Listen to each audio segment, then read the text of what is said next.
3 years now. Frank, do you mind introducing yourself? Sure. So my name is Frank Smith. I've been an instructor with Nucamp since July 2019, and yeah. Where are you dialing in from? I mean, I use uh, dialing in. It's not really dialing in, but I don't know a better term. yeah, I'm from Upper Chichester, PA, so southern Pennsylvania, like just south of Philadelphia. Awesome. Um, Well, thank you so much again for joining. If you're watching us, you are very likely to watch us either on YouTube, Facebook, or LinkedIn. And on all those three platforms, you can ask your questions. I will see those questions here, just like, hey, Caesar, thanks for joining. This is going to be a conversation between Frank and myself, but please join us. Like, ask your questions to Frank, ask your questions about Nucamp or Frank's background, and we'll do our best to answer them. And I've just noticed that my camera became blurry again. It does that sometimes where, let's see. Lose focus, maybe. Yeah. There we go. Hold on. Let me do this. I'll be back. There we go. And we have Samantha joining us as well. All right. So, Frank, I looked up your profile on Nucamp, and I look for the courses that you've delivered, your score, the feedback from students, and I looked at your last course, and it's Bootstrap, and I was like blown away because for 5 weeks and about 15 students, you got a perfect five. Like I don't think I've seen that a lot. Actually, I've probably seen that once or twice. That's it.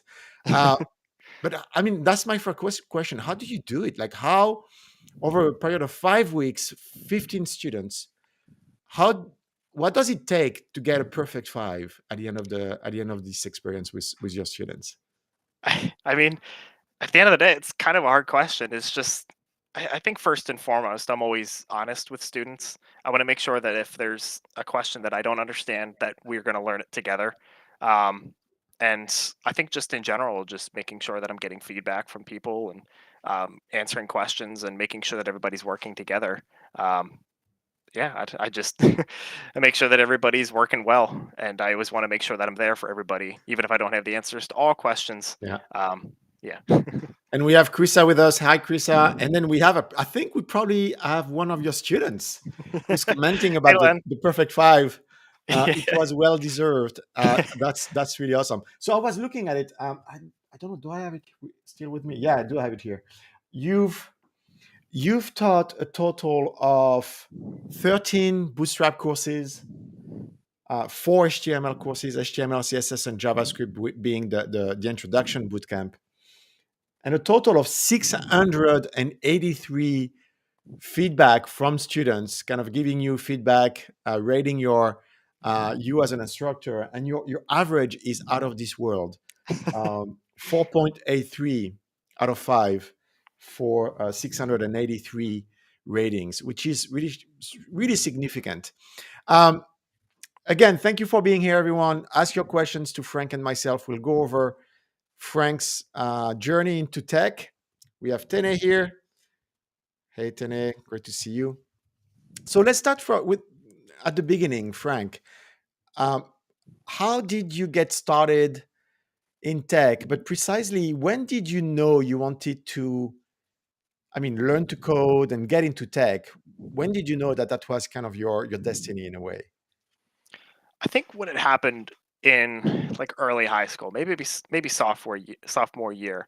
Obviously, right around the time that I was thinking about different careers and what degrees I wanted to, or what degree I wanted to go for in college, and what kind of jobs I wanted to go for. Um, I started to learn JavaScript after I realized that geology was not just looking at rocks. I was like, Also, oh, you were maybe I don't want studying to do that. geology at the time. Yeah, well, I want yeah. My first, ambition, I guess, was like, well, I really like rocks, so maybe I'd like to be a geologist. That's Yeah. not quite the same thing. So, um, somewhere around sophomore year, I went to, I think it was Code Academy, and started learning JavaScript because I was like, you know what? I grew up with a dad who helped me build my computer, and I've always liked computers and just working with them. I wonder what programming would be like, and Mhm. I fell in love with JavaScript almost instantly. It was just a blast, and I was doing it in my free time, and it was more interesting than anything I was doing in high school. Like I really enjoyed JavaScript. So I think from that point on, that's when I decided I was like, I can definitely do this as a career. That's pretty cool. So, was it JavaScript on the front end, or were you kind of doing it in the back end at the time? Well, I mean, when it was like super basic, it was just variables, and Yeah, I think towards the end of the course, that's when we started interacting with the browser. So I suppose front end, technically, yeah. gotcha. Yeah, and it was on Academy, on Code Academy. You're saying, I mean, Hmm. great resource to get started to learn for free, pretty much. Yeah. So, did you? So you have a very, I would say, a traditional education journey into tech, right? Can you tell us about, well, first, how did you get into college, and what did you pick, and what was it like? So it was an interesting experience overall.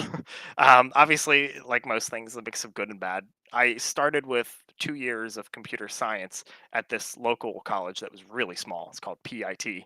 and I say Pitt, but if I say Pitt, people think I'm talking about Pittsburgh, so I can't say Pitt anymore. um, and then after that, I transferred my credits to Penn State, and then finished there with an IST degree, as Information Sciences and Technology. And IST, it, gotcha. How is that different from computer science, or is it kind of, yeah? How would you define IST? the way that it was explained to me, like textbook definition was that IST was computer science, but you're not so concerned with the theory of stuff and more the practical sense and how it Oh, relates to business needs.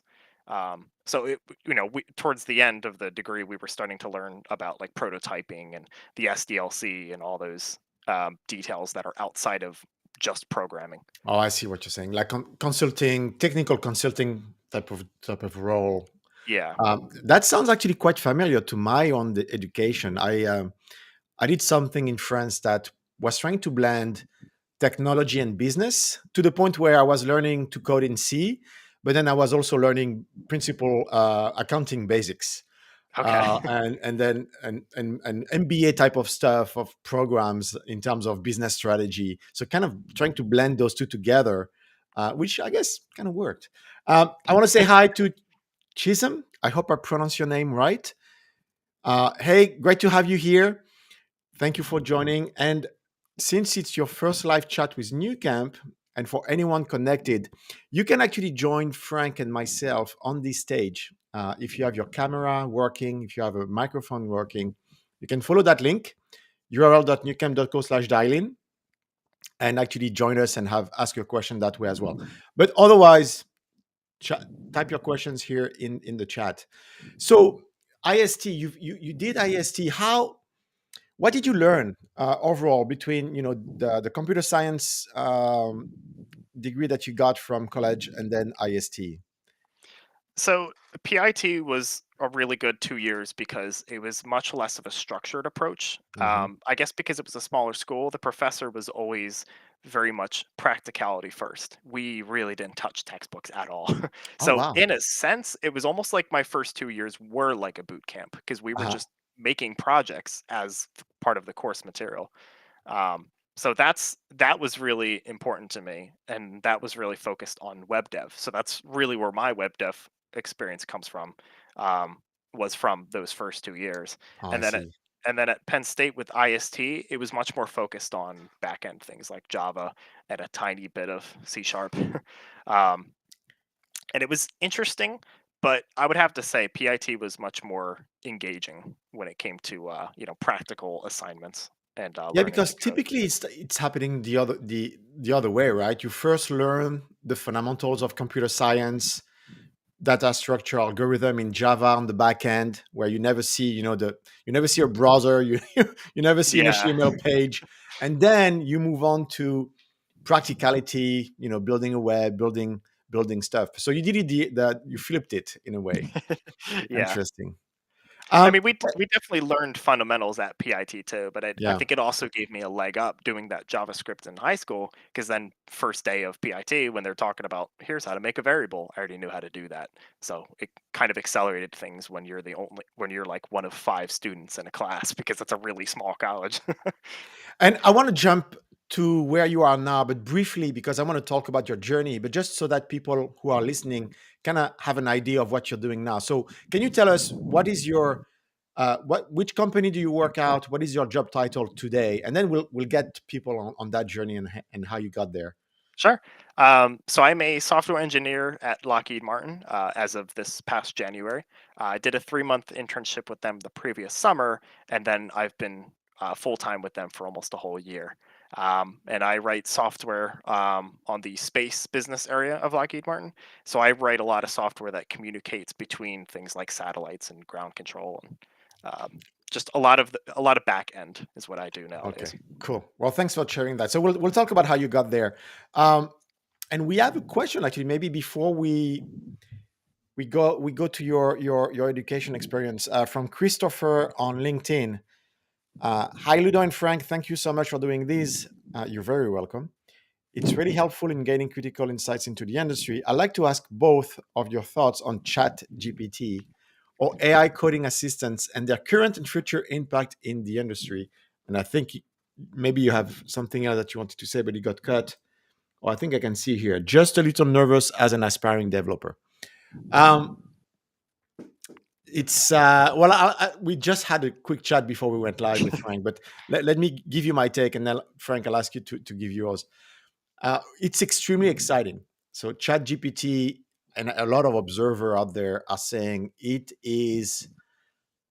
represents a fundamental evolution and shift in technology where you see firsthand how powerful and applicable AI can become. The question that you have is it threatening, the development industry, just like what happened before with Copilot and GitHub? There's a consensus that it's not going to really replace uh, much. It's going to improve. It's going to make things easier. Uh, the threat that it creates is more for Google and Google search right now, where people are really seeing the how easy it is to find answers by being conversational with a bot versus typing, searches and really trying to tell the search engine what you're really looking for. I mean, the bot can actually understand what you're looking for much easier. But there's a few things that are quite interesting. Stack Overflow banned ChatGPT on their pages because I it didn't has know a that. tendency to write whatever kind of makes sense, but a lot of time it's actually wrong information. And if you actually follow Sam Altman is the CEO and founder of OpenAI. Follow him on Twitter, and he will actually say that ChatGPT has a tendency of lying and not telling the absolute truth. Um, and so you really want to take it as a grain of salt. It's going to help maybe create simple stubs for coding. Hey, I want to loop through an array. Just write me the 10 lines of code that's are going to just it's going to be a stub, and I'm going to put my stuff in there. I don't see it creating complicated logic, and especially business logic. Like any program and any advanced developer will just code business logic through code, and really explaining and articulating that business logic to AI in a way that will actually work. I think we're way I don't think we're going to see it very anytime soon. So it's fun. It has a ton of application, and actually, I want to record something that will be very helpful for the job search part of becoming a developer. So I'm hoping to actually get that out by Monday, and that can really help in those scenarios. What do you think, Frank? I mean, what's your take on Chat GPT, AI, machine learning, and the fear that it could replace developers? So personally, I really haven't had a chance to touch it yet. I definitely want to check it out. It's obviously been a hot topic lately, but I mean, I'd have to agree. It's when it really comes down to it, is that nothing can replace humans when it comes to understanding a business need. I mean, that's where it comes from in the first place. What do people want? Well, this is the solution for it, and I agree. I don't think something like AI can quite solve complex problems like that. Like yeah, like you're saying, like okay, loop through an array and Yeah. maybe very specifically get me. some sort of value out of one of these objects, but actually solving business needs, I don't think so. Not yet. Yeah. Let me actually share my screen because I want to illustrate a little bit what we just discussed. Um, and it's pretty clear. If you look at the screen here, that's ChatGPT, and the limitations. One of them is may occasionally generate incorrect information. Gotta Um, love that. How and helpful is I've that? experienced it myself. Like the chat is optimized for being conversational, and if that requires creating sentences that make sense by using made up data, the bot is not going to hesitate to do that. And I've seen it actually kind of because it has to write something that makes sense, that reads English. And the only way to do that is actually to fill in the blanks that it doesn't have. It's going to fill in the blanks with whatever. And so you Yeah. want to be prudent with that. Yeah, it's a great moment in time. And I think we will remember that moment in time, but it's not yet ready to do any, human replacement programs or anything like that. Let's see. Hey, Krista, great to have you here. Yeah, looking mark. Perfect. Yep. So well played on Chat GPT last week. So let's go back to your background. One thing that struck me when I looked at your resume online, your LinkedIn profile, is how you were able to really study part time and work part time. Can you walk us through, what did that look like? Because I know a ton of our students today, and you know that firsthand. They're also juggling those two things. They have a job, and then they have to study on the side. That's exactly what happened to you during, college and when you were at Pitt. Can you share with us how that worked for you? Like, when did you go to work? When did you learn? When did you study? And yeah. Sure. Yeah, so I started as just a utility worker, somebody who did dishes, when I was 14. And Mm. I think that's definitely like young for a lot of people, but I kind of have to thank my parents for that because I think it established a good working ethic early. Because then after that, I started getting interested in JavaScript and finishing school and then working all at the same time. If you're passionate about what you're doing, it's definitely possible. And it's, as long as you're splitting your time, wisely, it really wasn't too bad to split work and making sure I'm like programming a little bit on the side too. And then, especially getting into college, college was definitely tough with working at the same time. Mhm. So I cut back some of my hours too. So yes, it was part time, but I think definitely focusing on school was also helping a lot as well. Was it a necessity for you as well? Did you have to work to pay some of your tuition, or yeah? Yes. Yeah, definitely. So that was obviously the biggest motivator was of course like, Mhm. okay, well if I want to get a degree or I want to attend a boot camp, I have to make sure I have the funds to do so and making sure that I'm somewhere. And I think also staying in one place really builds up a good network and a lot of trust there. So I really enjoyed working at Ericsson Living for that long as well. Awesome. And you spent 7 years. You were telling me kind of at this company. Let me see actually the name again. Ericsson, right? Ericsson Living.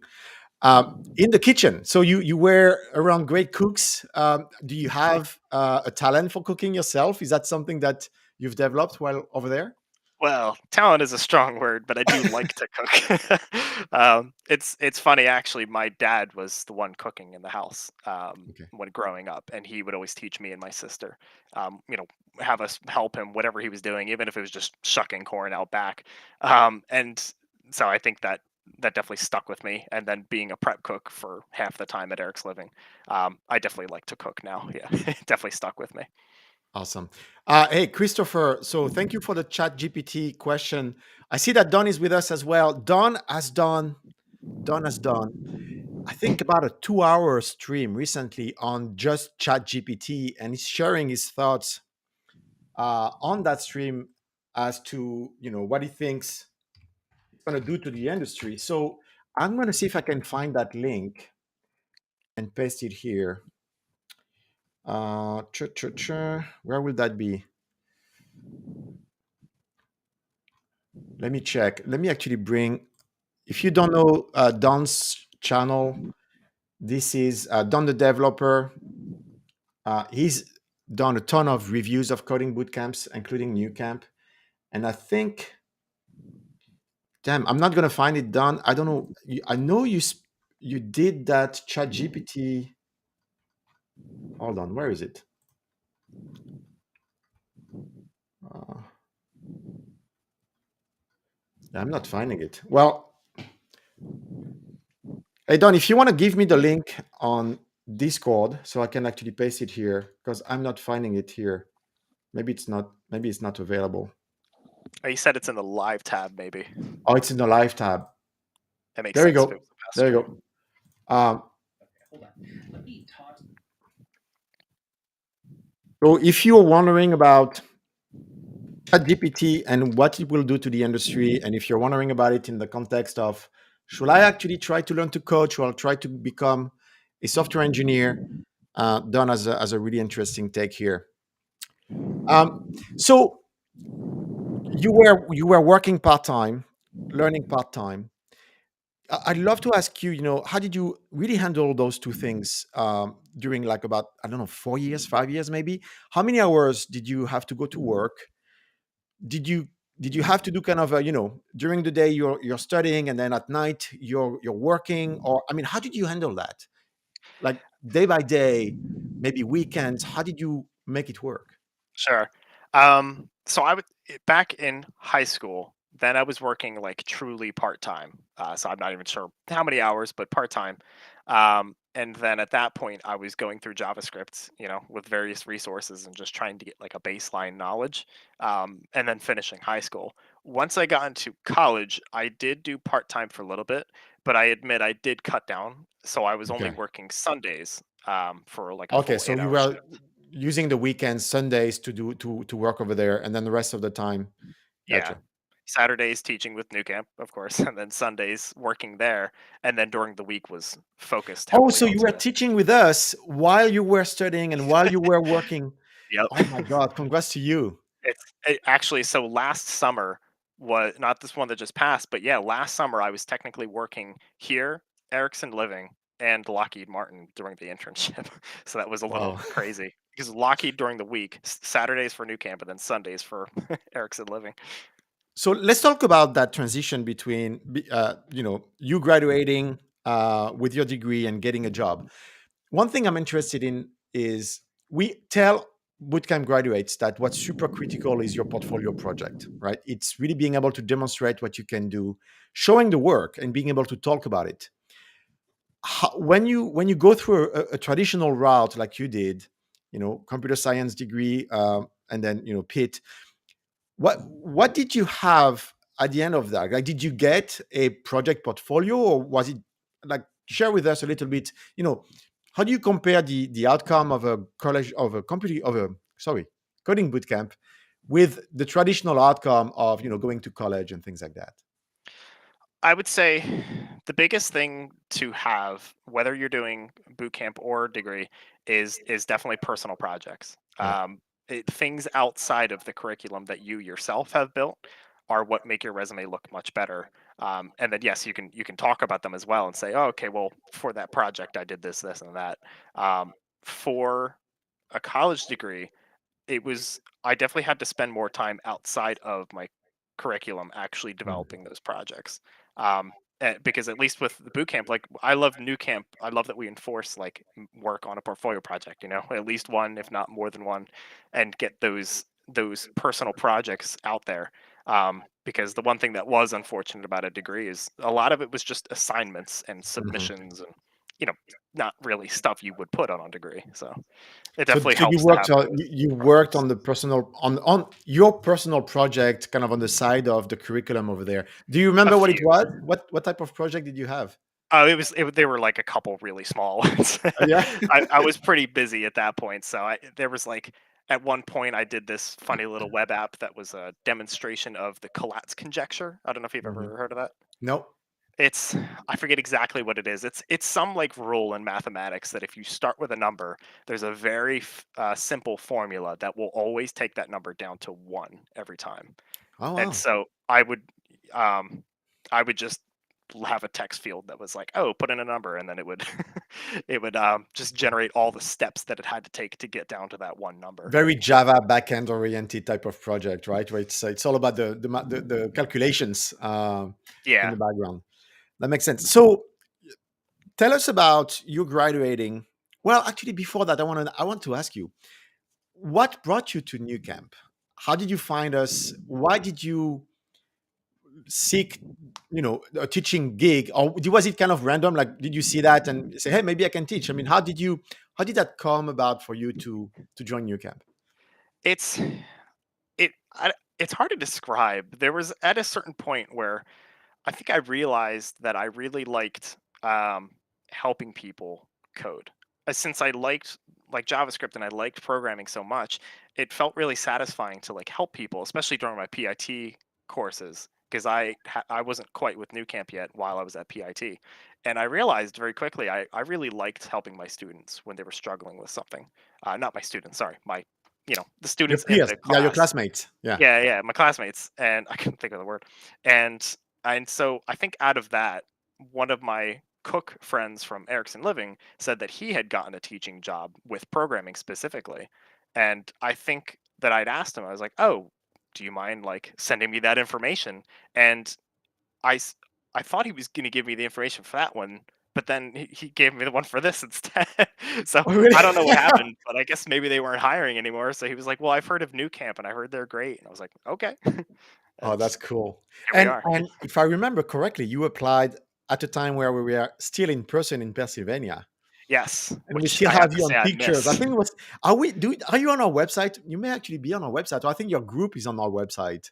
Oh, really? I don't I know. don't know. You I have to oh, tell me. I do remember taking pictures. Yeah, Yeah, some Nucamp admins sent me a message saying that they wanted pictures. So I yeah, still that's have right. those on my phone, I think. I think some of those are still on the website. That's funny. Krista has a question for you. What did you teach? Or yeah, what are you teaching with us? I guess, or what did you teach? So yeah, so with Nucamp, so far I've been teaching the Web Dev Fundamentals course. So that was HTML, CSS, and JavaScript. And then I moved on to Bootstrap as well. So now I can teach both of those. And Mhm. then I have gone over React, and I'm in the middle of going through Python right now. Mm. Excuse me, because I actually use Python at work the most right now. So Oh, okay, I I plan to see. teach a little bit Yeah. more variety, but right now I've seemed to be the Bootstrap guy. Awesome. Well, and you're doing fantastically well at it. So sometimes it's Thank really you. hard, right? When you're really good at something, why bother? Yeah, yeah. Uh, Yeah, definitely. I just want to remind people, and lately, not a lot of people have taken me up on that, but you can join Frank and I going to url.nucamp.co/dial in, and if you want to show your face and have a lively conversation with us, please do so. That'll be fun. I always enjoy when that happens. So you have your personal projects, your passion project. Um, how did you go about finding your first job? And So so go for it. sorry. So I pretty standard. I guess there's nothing crazy different from what how most people would do it. I looked around on LinkedIn. I think Google has their own like job search thing, Yeah. kind of like Scholar or Google Scholar, but for jobs. And I applied to a bunch of different places, and I was mostly looking for internships first Mm, because, believe it or not, Penn State actually requires that you have an internship I for see. an IST degree. So that was the pressure there, and then yeah, I applied for Lockheed Martin, and my dad's cousin also works there, so he was able to put in like a good word for me. So You that know what? definitely helped. That's In we say it. Networking networking is is. I everything. mean, for you it was your dad's cousin. For someone else, it's going to be someone else. Yeah, But it's always somebody. that's super important. Yeah. So I guess. So how long did it take you then to find the internship? Well, at least a year because I had started pretty early. Oh So I think it wow! was over a year that I was looking for internships. Yeah. And it's, there's certain times of year that they're hiring more. Yeah, I think it was around fall and winter is where companies start looking for interns in gotcha. particular. So that was But it took more you a heavily year. when I was doing it. Did you find it stressful to look for a year and only find something after a year? Definitely. it's probably the most stressful part of a career, I would like to think. I've been pretty Yeah. satisfied and content with my job, but when it came to looking for one, was very stressful. Yeah, um, but I think internships are a really great way to go because that's how I got the full time job. Yeah. Was I asked my manager and he said, "You got the job because your interview after the initial one was the 3-month internship." Yeah. Um, so that definitely was really nice. Was it a paid internship? It was a paid internship. Okay. Yep. Awesome. Um, there's a question for you here. Oh, before that, I want to ask you that question. Um, where is it now?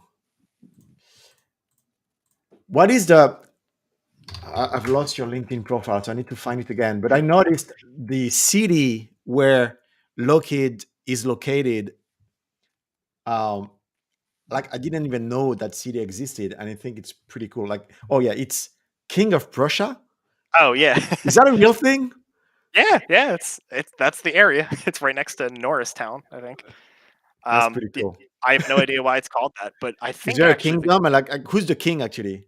I have no idea. Uh, But I for think those who don't know, the let me mall share the that's in screen. King of Prussia is I King think of now the Prussia. biggest mall in Oh, like okay, America or cool. something. Yeah. Yeah, that kind of threw me off a little. So let's take Dayton's question for you. DevOps courses. I don't yet. I do plan on teaching them. And I think I mentioned that's in the past, probably about 6 months or so, at Lockheed Martin, we changed, like my specific team, we changed our code base to be Python centered. So I've actually been, I see. reading up on the Python courses here at Nucamp because I'm like, well, that's what I use the most right now. And So so it was a transition from what to Python, Java. or from So Java to it was Python? Yeah, Java DevOps because, yeah.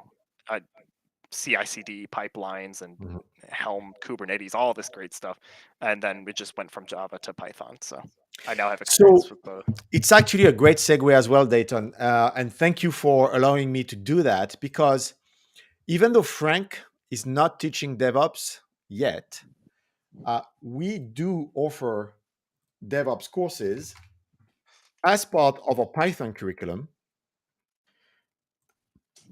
And the reason why I'm actually bringing that up is because let me actually remove the message here. On Monday night, if you the early bird for the bootcamp starting in 2 weeks. So if you look at the backend here, you're going to see we're teaching backend with Python, SQL, and DevOps. We have a bootcamp starting on December 19th, and it's $385 to register right now. That price goes up to $460 on Tuesday. And then it goes back down to $385 if you want to register for the January 23rd session. But if you really want to start on the 19th, you want to do it, you want to register before Monday night because you still have access to the early bird rate. So that's something, thank you for giving me the chance to make that connection. And Krista, thank you. Just graduated from that course and it is amazing. Thank you so much for sharing that, Krista. So yeah, you have until Monday night to catch the early bird for the December 19th start. If you don't, it's not a big deal. You can always register for the January 23rd, and you have plenty of time to pay the early bird. Um, so how was your interview to get that internship position? What type of questions were you asked? Um, I, Surprisingly, they were not as crazy as I thought they were going to be. Mhm. I've heard a lot of stories about like Google interviews, and I did do an Amazon interview, and that was terrifying. Oh yeah. But over the phone for Lockheed, with my manager at the time, it was a lot of general questions. So things like what is object oriented programming? Can you tell me the basic concepts behind it? And then he asked me to walk him through, obviously not actual syntactical code over the phone because that doesn't make Mhm. sense.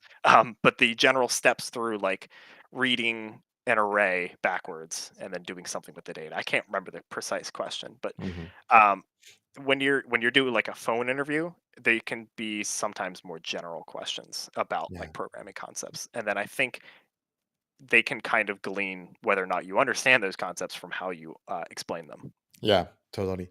Did you prepare yourself for those interviews? Like, did you do some lead code or anything like that?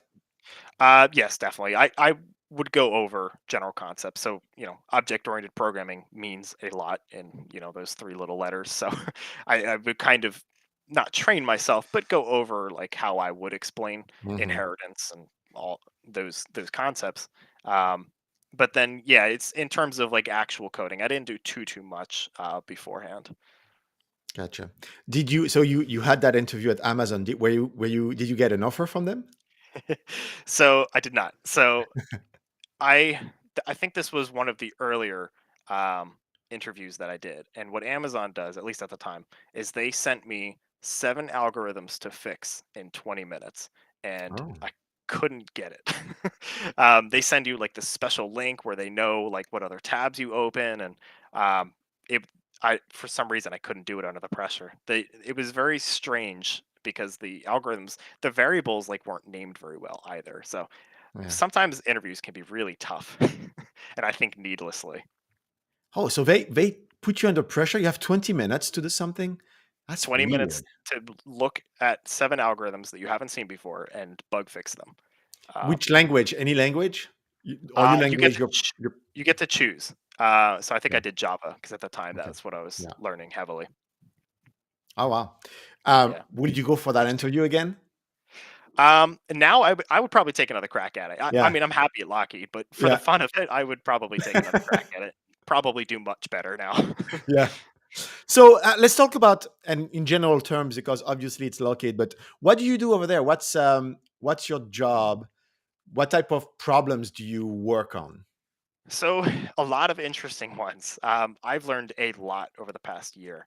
Um, it's definitely very DevOps focused, first of all, Hmm. I would have to say. Oh. Um, Maybe, 25 to 30, a third of the time, I'm actually writing code and, debugging algorithms or maybe writing new ones, writing new functions. And then the rest of that time, admittedly, is spent, integration testing, unit testing, Hmm. um, and then working with things like CI/CD pipelines to make sure that the code is up to spec. And there's a lot of extra things that go on when you are a software engineer as opposed to just writing code. Because And software engineer is all yeah, the other processes involved as well.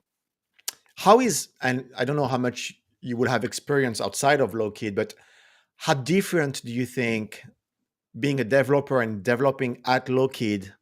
I mean, in my mind, it kind of raises the stakes, right? I mean, all of a sudden you're dealing with very advanced systems in my mind. How does that translate into, how you code, the level of quality that is expected of you, how you deal with, managing bugs and like, is there, I mean, can you share with us like how different it could be at Lockheed? Yeah, yeah. I'll be honest, it's not as crazy as you might think. From Mhm. an outside perspective, you might think, "Oh crap, like there must be crazy expectations and like you Yeah. got to get things done like really quick." Um it's not as like high stakes, I think, as some people might make it out to be. When it comes down to it, it's still programming. You know what I Yeah. mean? And there are standards and there are like special things that we have to do with the code before it can even be like tested on like classified environments and stuff like that. But it's at the end of the day, it's not a crazy working environment, I would have to say. Um, Gotcha. it's still kind of relaxed, and a lot of the decisions you do get to make. I think that's another thing too. Is maybe people think is like, oh, it has to be a very specific way. It's like, well, not really. You're still controlling a lot of the code and how it Yeah. gets written. That's pretty cool. Yeah. Um, so let me actually check your resume again. So you talked about how you moved from being an intern to being offered a full-time position. Do you know what was the success rate? Like any other intern got that chance, and overall, how did that internship really lead in terms of percentage? I guess like to full-time positions. Admittedly, I'm really not sure like what the percentages are, like how many Yeah. people got it as opposed to didn't. But I would say what really helped was just really participating in how do I say this? Like I had a mentor, I had somebody that Yeah. I shadowed towards the end, and so like every day towards the beginning of the internship, I'm just following what they're doing and kind of a little bit of pair programming, but it's really just me like observing. Towards the end of the internship, I think what really sealed the deal per se is um, being more independent, Mhm. um, and getting that independence and being able to take up an agile story, and then being able to work on that and get up a merge request on your own. Having that independence, my manager did tell me, is what helps a lot. Yeah. So you really went from being a junior to showing more senior skills in terms of decision making, being independent. Yeah, just That's pretty making the awesome. decisions to take Yeah. up responsibilities on your own Yeah. is what's impressive to them. Yeah. Which is interesting because I mean we also talk a lot about the soft skills and what will differentiate you and be more successful than someone else at getting a job or getting a promotion. And what you're saying here is again you have to have the fundamentals of your code has to be good. You have to have the skills, but often it's the other stuff that's going to really push you forward. And here it's you're becoming a senior person. You're being more autonomous. You're making those decisions on yourself. That's pretty awesome. I want to ask you now about your experience teaching Bootstrap and seeing so many different students over the years. Can you share with us uh, I guess, your learnings or when you're starting a new class with brand new students? What do you tell yourself and what do you notice immediately that makes you think that person maybe is going to make it or that person is great, like any insights into what goes through your mind as you're teaching a new class, seeing new students? um what goes through your mind as you do that? I would say participation is the biggest thing that I look for. Mm, Um, it's really kind of easy to tell right off the bat if your camera's off and you're not like participating at yeah, all. That's maybe fine because you're getting the bare minimum and that's okay. But like the people that participate the most definitely get the most out of it is what I yeah. notice right away. That's what I look for is I want to make sure that everybody's participating and that everybody's actively starting discussions and answering questions, and those are the people that always succeed quite a lot. So it's actually a great point and one that really escapes me. Why do you think students who register to a boot camp, who did that probably because they really couldn't needed the support and needed the engagement, that will be my assumption, what makes some of those students not engaged and not participating? Well, they've paid the money, that's very much the added value that we bring. Did you find a silver lining here? Do you know why some people may actually not do that and kind of reduce their chances of being successful? I think people are just shy. Is all it Yeah, comes down to. And and there's nothing wrong with that. Um, but I think that's really what it comes down to. Is just some people are shy, and that's okay. They get just as much value out of it. But first and foremost, during those lecture reviews, we want to generate discussion. That's where we learn the most. Is me going, oh well, let's find out, and I pull up VS mhm, Code and we try it out right then and there. So I'd have to say, even if you're shy, I encourage you to ask questions. Generating that discussion is key. yeah. Yeah, And you can do that in many ways, right? I mean, it can be intimidating to do that, on the Saturday session it when can. Yeah, everybody's live, and everybody's going to be, listening to what you have to say live and maybe making judgment. But you can engage in smaller groups. You can engage on Discord. You can engage one on one with your instructor. As long as you're engaged, right?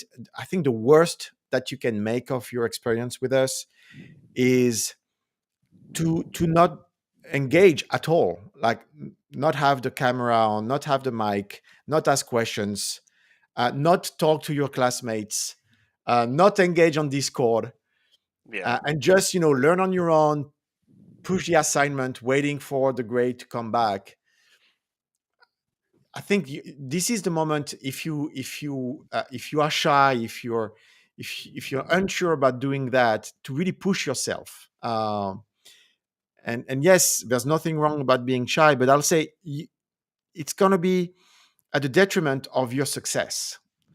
And so you really want to push yourself a little bit so that you do get the most value of what we have to offer, which is also based on you are with an instructor, you are with classmates, right? You're not one of 10,000 on purpose. It's because you are in a safer environment.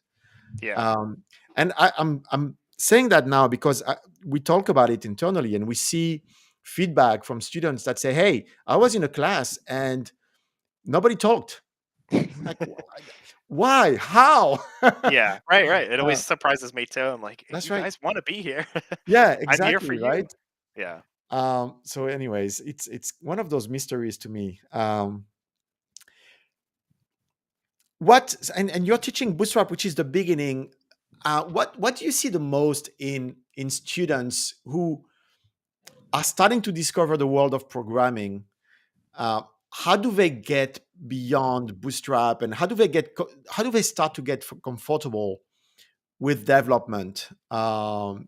And what are your tricks, I guess, or tips to help someone who's just starting to build that level of confidence? Um, it, JavaScript, I think, Yeah, is usually like the, I don't know, sort of gateway that I think of when it really teaches you if you want to be engaged or not. Like the JavaScript, Bootstrap is great, and I really like Bootstrap. JavaScript is where the yeah, meat of like that's programming right. really comes from because it's a scripting language. So if you look at that and it's daunting and you've got a lot to learn, that's okay. That's what you're there for. But I would say, yeah, JavaScript is definitely something that you have to start looking into early. And I know we've been making recent updates to the curriculum where we've been Mhm. kind of slowly pushing JavaScript further and further Yeah, back before React all the way into like week 3 of Bootstrap, and I think that's excellent because Bootstrap or JavaScript really prepares you for learning anything. yeah, Those that's right. skills that you learn there, if statements, while loops, all the different programming concepts. I always tell people this is not just JavaScript. There's very little really that's exclusive to JavaScript or really any language. Most of the concepts that you learn will traverse languages and therefore other frameworks and things that you learn like Bootstrap. So Yeah, I would totally. say JavaScript definitely is the big help there. I don't know how to describe Awesome. it. Hey, Josh, I see that you're joining us here. If you don't mind turning on your camera, and that way I can actually see you and we can see you, and then I will bring you onto the floor with Jake, with Frank and I.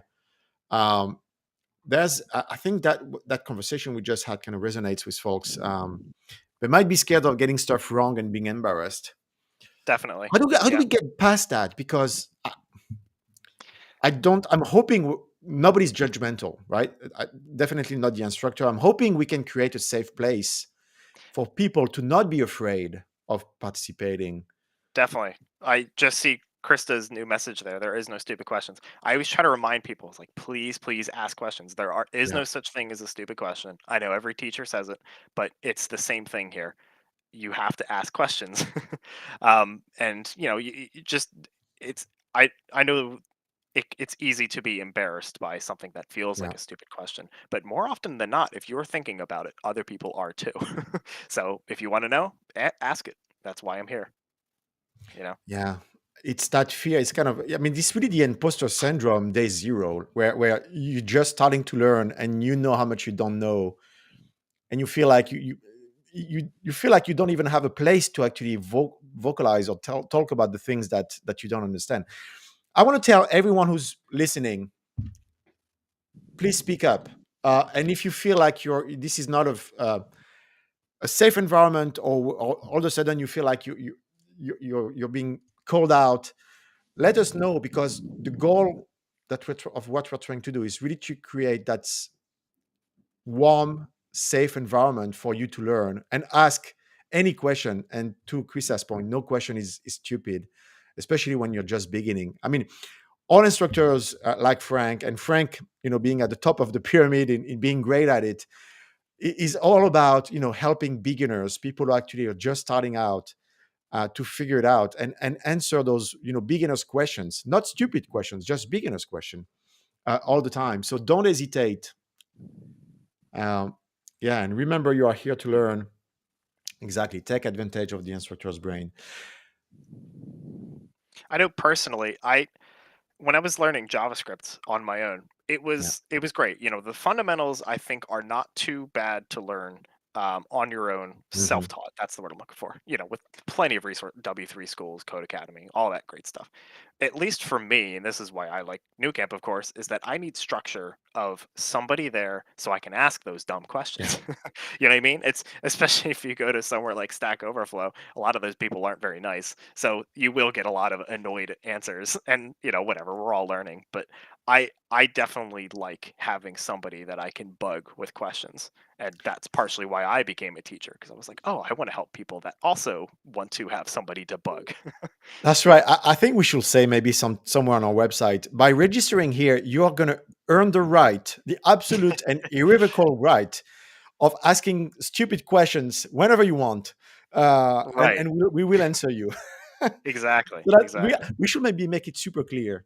That's your absolute right to ask those questions. And no, they're not stupid. But if you think they are, you still go for it. Ask them.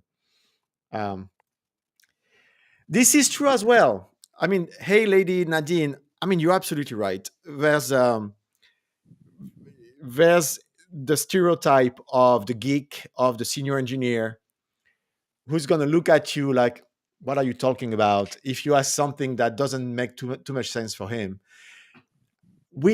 I mean, those people generally will take no pleasure in teaching others, and so I will hope, and I don't think we have any of those individuals that have that approach to others learning in our ranks in terms of teachers.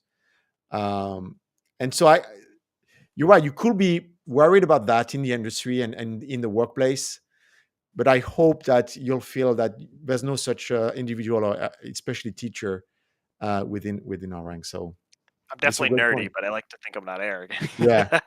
I'll always answer questions. And Andrew is here. Hey, Andrew. The Slack channel at Nucamp helpful, and I really like that they had some on-call instructors. Let's actually, great segue. We just finished our transition. I mean, kind of almost done with the transition from Slack to Discord. I haven't checked lately, but last time I checked, we had 1,800 people on the Discord already, which is kind of insane, like how fast that populated. So that's pretty great. I think we're gonna reach like the 2,000 people already, probably in the next couple of weeks. What's really interesting and what I love on Discord is the roles that we are able to assign. And so we have a role for instructor, we have a role for student, a role for graduate and staff. And at any point in time, you can see all the instructors that are online and logged. And there's at a minimum 40 of them anytime on the Discord. You can see all of the instructors at the top. So there is indeed a ton of support. And I wouldn't say that they're on call, but they're there to help you. Oh, that's a great question for you from Dennis, Frank. What resources can help me along the way at New Camp? Let's see. There's definitely plenty. um, resources in terms of like technical support. Um, definitely things like W3 schools, Mhm. Stack Overflow, usually is right. I saw Chris's message there. The quickest way to get an answer on Stack Overflow is to say something wrong. Definitely true. But nevertheless, Stack Overflow is great because you know documentation is great, but sometimes when you need something precise, Stack Overflow is Yeah. somebody is bound to have asked the same question that you're wondering right now. So you know, W3 schools, Stack Overflow, definitely all that. Yeah. Thank you, Samantha. Sup- the supportive folks I've connected with in a long time. That's very much appreciated. Great question from Joshua that I'll take actually. If we get through our work for the week, are we able to progress into the next week's work to try to get ahead? Yes and no. Um, yes, technically you can. No, we don't encourage you to do that. And here's the reason: the whole value that we bring compared to learning on your own is for you to learn with other people at the pace that the other ones are learning. If you get too much out of sync, you're going to ask questions and people are not going to have yet the answers because they're not where you are.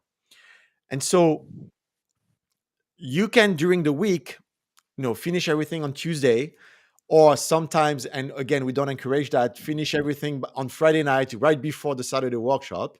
So you go at the pace that you want. And during that week, you have that flexibility. But we really encourage you to stick to the schedule so that your group is going to go at the same pace. Your instructor is going to be there to be able to help you. You can ask your classmates that are just doing exactly what you're doing. If you get out of sync, you're not going to have that value that much, because all of a sudden you're Definitely. going to be asking questions that people are going to be like, hey, we're not there yet. Um, but now technically you actually could. But again, we don't encourage you to do that. If you find yourself with more time, like if you really went through the content, you feel like, hey, I'm ready to go to the next thing. What we say, what we encourage you to do is apply that to your personal project.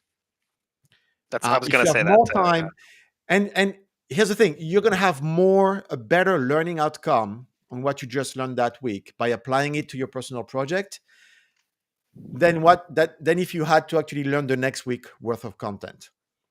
The better Definitely. outcome will be really applying it to your project, repetition, repetition, repetition.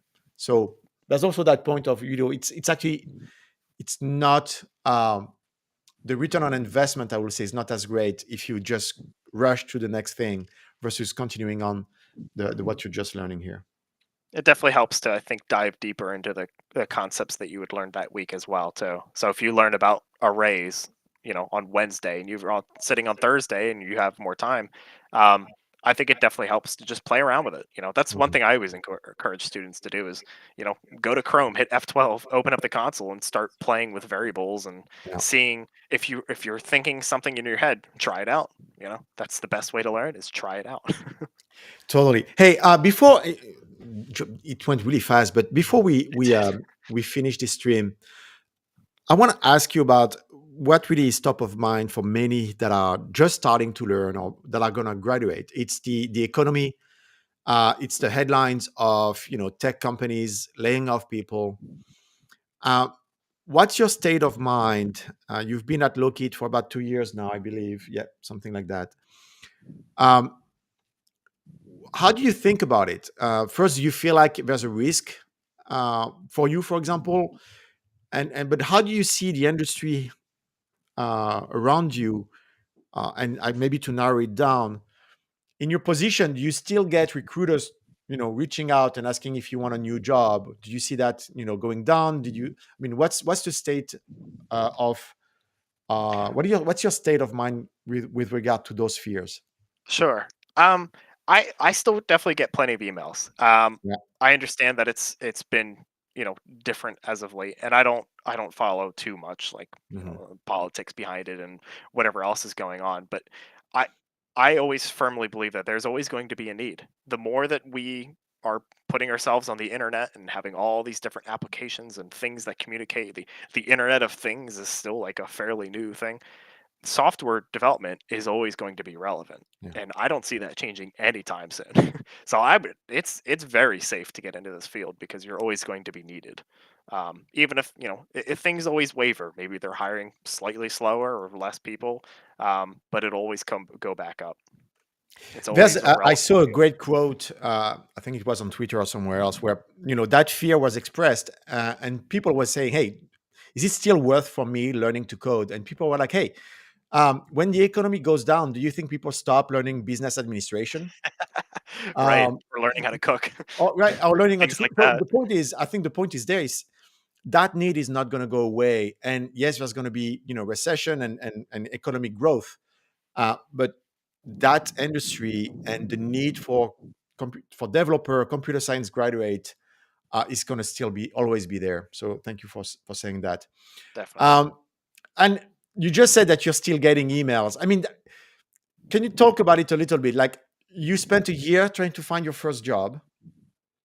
When did you all of a sudden start to receive all those emails from people offering you a different job? When did that shift, like, happen between you looking desperately for a first job to getting too many offers? It's I think it's just um I've been flow for some reason with Chris. That's like kind of actually the word I was looking for. I was getting emails then too. The Oh, thing you just have to watch out for is that sometimes they're automated. I yeah. don't know quite how it works, but maybe Mhm. there's like web crawlers that go into LinkedIn and just look for resumes that vaguely match the keywords that they're looking for. Sometimes those emails are automated and it's not an actual like offer per se. Mhm. So I think I still get a lot of those too, but it's it's definitely not flooding in. Um, but it's especially as you get more experience, I suppose it's natural to see more. But definitely when you're looking, it definitely will feel like you're you wish you were getting more. Yeah. Hey, so we actually at the time. I want to thank everyone for joining. Thank you for asking all those questions. Frank, I want to thank you in particular for being such a fantastic teacher and helping all those students throughout the years. Of As I said course, earlier, I looked at your last class and you got a perfect 5. And that's 5 they're a weeks great set of and students, 15. is all It, them. yeah, it's huge. It's like 65. What did I say? Yeah, 65 ratings. Um, and you got a perfect 5, which is a great testimonial of how well you're taking care of them and how much they really appreciate your support. So thank you so much for taking the time to be with them. Thank you for No, joining the show. yeah, And thank I you. wish It's awesome being you here. and everybody else a great weekend. Yeah, thank you so much. Have a great weekend. And people have been telling me that I need an outro of sorts because it always feels like weird the way I end those things. We'll work on that. In absence of an outro, this is going to be the outro. Thank you, everyone. Have a great weekend. Take care. Thank you.